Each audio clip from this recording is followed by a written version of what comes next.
Hello everyone, कैसे हैं आप सब। तो मानव विकास के 8 चरण, जी, ये एरिक एरिक्सन का सिद्धांत है। उन्होंने मानव की जो डेवलपमेंट होती है शिशु अवस्था से ओल्ड एज तक, उससे 8 अलग अलग भागों में डाइवर्ट किया है। इससे पहले हमने जीन प्याजे की थ्योरी समझी थी, बट उन्होंने जो थ्योरी दी है वो हम स्कूल लेवल पर समझते हैं। पर एरिक एरिक्सन की जो थ्योरी है वो इंसान के पूरे विकास को लेकर है, उसके जन्म से लेकर उसकी अंत अवस्था तक।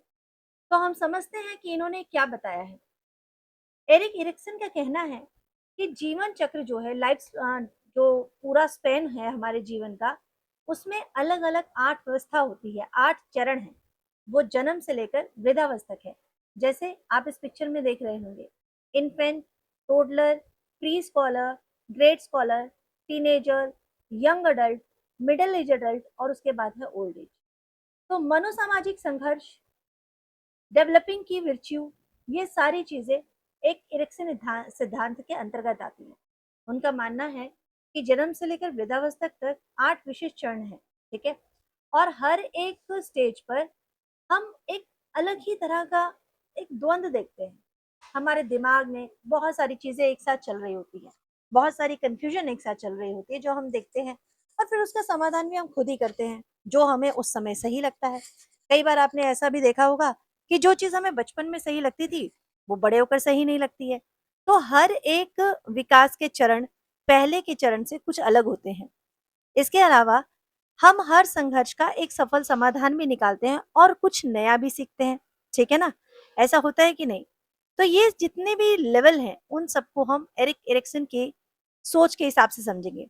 तो सबसे पहले वो बचपन के शुरुआती चरण बताते हैं, यानी अर्ली चाइल्डहुड स्टेज, जो कि ट्रस्ट वर्सेस मिसट्रस्ट के बीच में है, जो 0 से लेकर 1.5 साल तक के एज के बीच है।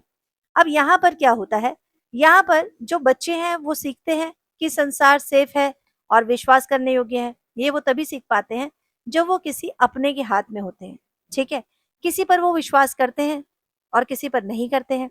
यानी कि आपने देखा होगा ना, बच्चे को आप उसकी माँ की गोद से लेकर दिखाओ, वो रो रो के पूरा तूफान मचा देगा। लेकिन वही अपनी माता की गोद में सारा दिन रहता है, सारी रात रहता है, इसका मतलब उसका ट्रस्ट बैठ चुका है।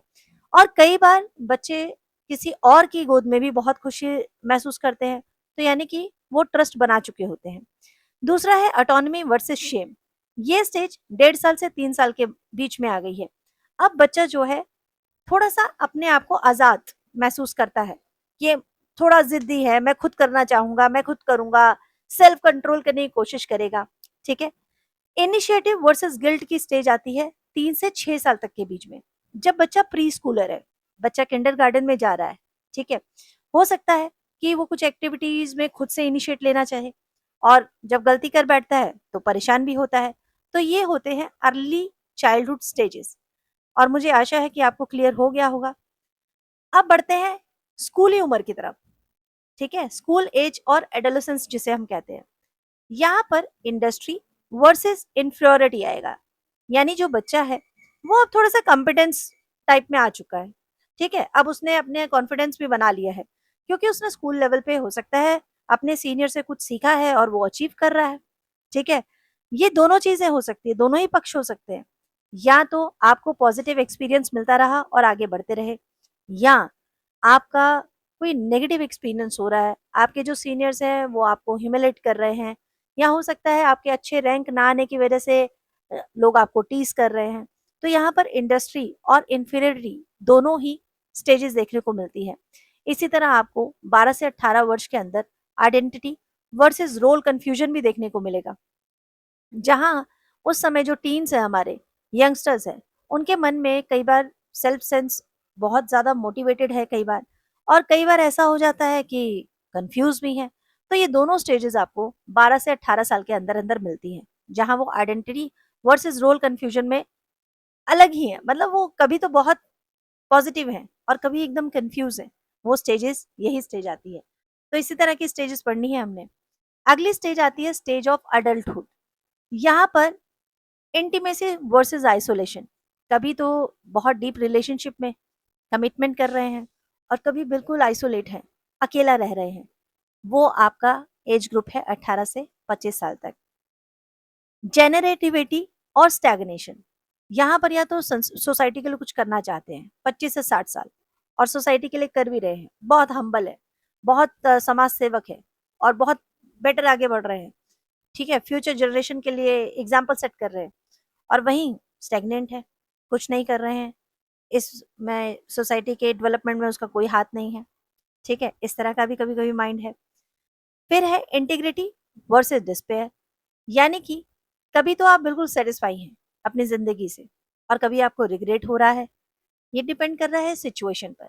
तो एरिक एरिक्सन ने बताया कि हम कैसे जन्म से लेकर अपने लास्ट टाइम तक कंफ्यूजन की स्थिति में रहते हैं, संघर्ष चलता रहता है मन में, कभी बहुत पॉजिटिव कभी बहुत नेगेटिव, ठीक है। सफल परिमाण परिणाम और प्रमुख गुण, यानी कि सक्सेसफुल आउटकम्स आते हैं तो आपका ट्रस्ट और मिसट्रस्ट में होप ज्यादा बढ़ती है, आप विल पावर बढ़ाते हैं, पर्पस आपके सॉल्व होते हैं, ठीक है, विजडम आता है, अच्छा अकल बढ़ता है। और अब मैं यहाँ पर डिस्कस करती हूँ कि भाई टीचर्स के लिए ये थ्योरी को पढ़ना क्यों इंपॉर्टेंट है। सबसे पहले तो इमोशनल फाउंडेशन होता है। आप भली भांति जानते हैं कि आप हर रोज अलग अलग लेवल के स्टूडेंट्स, अलग अलग उनकी विचारधारा सोच से मिलेंगे और आपको उनके बारे में जानकारी होगी, फिर आप उसी हिसाब से अपना जो एक्टिविटी देना चाहते हैं या पढ़ाना चाहते हैं उसको समझ पाएंगे। तो क्रिटिकली स्कूल ईयर्स, जो स्कूल है वो काफी की रोल प्रदान करता है इंडस्ट्री में, ठीक है। उस समय जो ट्यूटर है या टीचर है वो काफी कुछ सीखते हैं, ठीक है। और इंडिविजुअल्स जो सपोर्ट चाहिए होती है हर एक बच्चे को, वो तभी हो सकती है जब आप इस लेवल को समझ पा रहे हैं कि आपको कौन से लेवल पर क्या सपोर्ट करना होगा बच्चों को। इसके बाद आता है अपने विकास को समझें, ये बहुत जरूरी है। हम जब इस थ्योरी को पढ़ते हैं तो इसका मतलब ये है कि हम ये जानते हैं कि इस लेवल पर इस तरह के विचार आने स्वाभाविक है और हमें किस तरह से इस लेवल से निकलना होगा। हम इस लेवल पर दोनों तरह के संघर्ष पाएंगे, नेगेटिव भी और पॉजिटिव भी। तब आपको ये समझना है आप कौन सी स्टेज पर है। जब आप उस स्टेज को जानते हैं तो आप ऑटोमेटिकली अपने उन चैलेंज से निकलने के लिए कुछ तो रास्ता निकाल ही लेंगे, है ना। तो ये जो साइकोलॉजिकल स्ट्रेंथ होती है ये आपको किसी भी एज में आ सकती है। ऐसा नहीं है कि आप बहुत बुजुर्ग हैं तो ही समझदार होते हैं। कई बार आपने ऐसा देखा होगा कि बहुत छोटे हैं लेकिन बहुत समझदार है। तो ये है एरिक एरिक्सन की वो थ्योरी जो कि हम सभी को समझनी चाहिए, चाहे आप एग्जामिनेशंस के लिए तैयारी कर रहे हैं, चाहे आप साइकोलॉजिकल क्वेश्चंस जो है सर्च कर रहे हैं। तो मानव विकास के ये 8 इंपॉर्टेंट सिद्धांत है, चरण है, जो कि आपको एरिक एरिक्सन की थ्योरी में मिलते हैं।